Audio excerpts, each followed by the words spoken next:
Bonjour à tous, dans cette 5e vidéo, nous allons revenir sur les cervicales et sur cette vidéo, nous allons voir quelques exercices qui vont vous permettre de faire en sorte que ces douleurs, qui sont pour certains assez récurrentes, deviennent beaucoup moins présentes. Les étirements et la mobilité que l'on a vu sur la vidéo précédente sont malgré tout nécessaires et à faire très régulièrement. Ceci dit, si les étirements et la mobilité ne suffisent pas, voici quelques exercices qui vont vous permettre d'accentuer ce travail et de faire en sorte que ces douleurs au niveau des cervicales soient moins présentes. Déjà, rappelons-nous que les douleurs au niveau des cervicales sont souvent liées à la posture. Donc encore une fois, la posture reste et toujours primordiale. Donc on se redresse et déjà ça permet de vraiment limiter les conséquences de ces tensions au niveau de la chaîne postérieure. Donc si on reprend la posture, régulièrement, ces douleurs cervicales viennent du fait que les muscles de la chaîne postérieure vont se retrouver contractés et vont venir tirer assez fortement sur les cervicales. Donc pour pouvoir atténuer ces douleurs de façon pérenne, il va falloir renforcer ces muscles, ce qui va leur permettre d'avoir une meilleure assise, et travailler et étirer devant pour éviter que justement cette position-là, les muscles antérieurs, eux, maintiennent cette position. Donc pour étirer devant, tout bêtement, il va falloir étirer le pectoral. Donc pour l'étirer, vous prenez appui sur un menton de porc, sur un arbre, sur ce qui trouve à proximité. Et en fait, bras tendus, vous pivotez légèrement du côté opposé, ce qui permettra d'étirer. Voilà, vous répétez ça plusieurs fois de chaque côté et vous verrez que petit à petit, cette chaîne antérieure arrivera à se rallonger, donc vous arriverez à vous tenir un petit peu plus droit.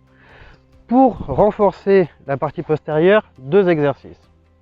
Le premier, ça va être de redonner un peu de mobilité et un peu d'espace entre chaque vertèbre. Tout bêtement, on avait vu que sur la posture, quand on enroule vers devant, on a tendance à creuser comme ça. L'idée, ça va être justement le mouvement inverse, c'est-à-dire qu'on se tient bien et au lieu de creuser vers devant, on va essayer de ramener le menton vers l'arrière. En gros, on fait un double menton, tout simplement. On ne baisse pas la tête vers devant, on ne regarde pas le sol, on regarde droit devant et on ramène le menton en arrière. Comme à chaque fois, ces exercices doivent être faits en s'écoutant. On ne va pas au-delà de ses capacités. Si jamais c'est trop douloureux, on limite le mouvement, on va moins loin.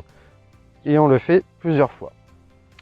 Le deuxième exercice, on va le détailler de différentes façons parce que tout le monde ne pourra pas faire le même. L'idée, ça va être de renforcer les muscles qui se trouvent entre les omoplates et la colonne dorsale.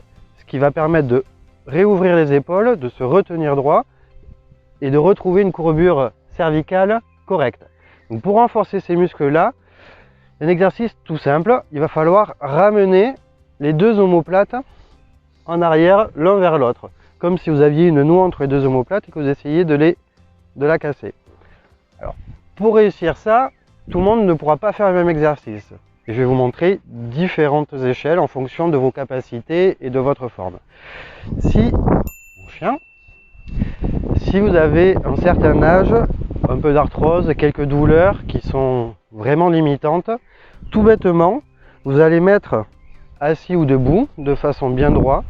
Vous mettez les paumes de main vers l'arrière et en fait il faudra juste ouvrir les paumes de main en ouvrant le torse et vous répétez cela plusieurs fois. De profil, ça vous donne ceci. Et en fait vous sentez que entre les deux omoplates se rapprochent et c'est ces muscles là qu'il faut travailler. Quand vous avez une condition un petit peu plus bonne, vous pouvez travailler avec ce qu'on appelle un élastique. Alors tout bêtement, vous l'attachez et vous faites ce qu'on appelle un tirage. Donc vous rapprochez les deux omoplates en arrière. Si vous n'avez pas d'élastique, tout bêtement un tendeur. Cela marche très bien avec un tendeur aussi. Voilà. C'est toujours la même posture, en fait c'est toujours le même exercice, sauf qu'il est adapté aux différentes formes physiques. Donc pour vos cervicales, si l'on récapitule les deux vidéos, il vous faudra travailler la mobilité, les étirements, faire excessivement attention à votre posture et si ces problèmes persistent, renforcer la chaîne musculaire postérieure au niveau des dorsales et des épaules et étirer celle de devant avec les exercices qu'on a vus aujourd'hui. Voilà, j'espère que cette vidéo vous aidera, prenez soin de vous et à bientôt.